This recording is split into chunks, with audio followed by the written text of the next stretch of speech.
La connaissance du croissant de lune se fait par la vision et non par le calcul. Naam. Ce qu'il faut savoir ici, et que c'est très important aussi, c'est que la connaissance du croissant de la lune, naam, se fait par la vision et non par le calcul. Quand il a dit, sallallahu alayhi wa sallam, ne jeûnez pas jusqu'à l'avoir vu. Donc il a dit vu, c'est-à-dire on doit le voir et non pas on va faire des calculs. Comme maintenant, il y a des gens, là, je ne sais pas qui, des pays qui font des calculs et va te dire que le ramadan, dans 50 ans, il sera tel jour. Dans 100 ans, il sera tel jour. Les savants, et on va voir ça très prochainement, disent que cela n'est pas de la voie des salaf. Non, car il faut le voir ou bien terminer Sha'ban 30 jours et ne pas faire les calculs. Certes, ce n'est pas interdit de se baser sur les instruments de météo, les télescopes et autres qui sont modernes pour voir si c'est pour bien voir la lune, être sûr de l'avoir vue ou bien pour la voir. Quant à faire des calculs d'avance et dire que le mois de Ramadan sera telle année à tel jour, tout ça, ce n'est pas vrai et ce n'est pas la voie des salaf. Cheikh al-Islam a dit dans Al-Majmou', alayhi rahmatullah, la manière de connaître le croissant de lune est la vision, nulle autre. La détermination du levant par le calcul n'est pas valide.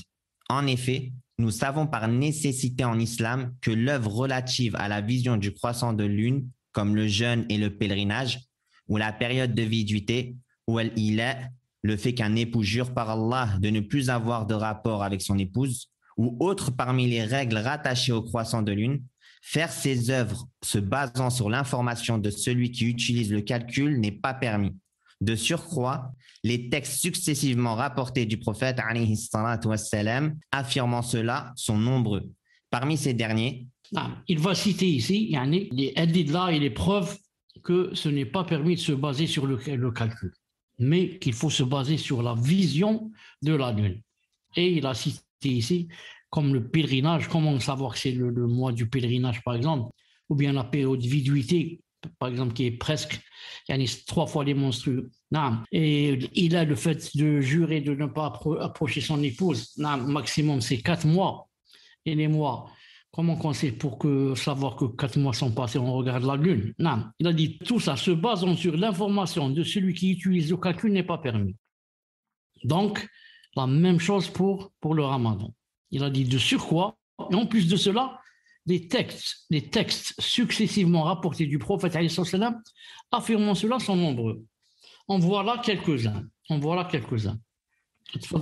Nous sommes une nation illettrée. Nous n'écrivons pas et nous ne procédons pas par calcul. Le mois est ainsi et ainsi, rapporté par Al-Bukhari et Muslim. Cheikh al-Islam reprend, c'est-à-dire parfois 29 et parfois 30.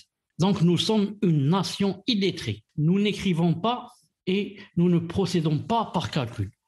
Non seulement il a dit nous n'écrivons pas, mais encore il a dit nous ne nous basons pas sur le calcul. Le mois est ainsi. C'est-à-dire, parfois, il a montré comme ça avec ses doigts, parfois c'est 29 et parfois c'est 30. Chez nous, c'est-à-dire c'est clair. Le mois c'est 29, c'est 30. Si on a la vision, alhamdoulilah, si on n'a pas, on termine le mois de Sha'ban 30 et on jeûne. On n'a pas de mouchkila bi'idhnillah.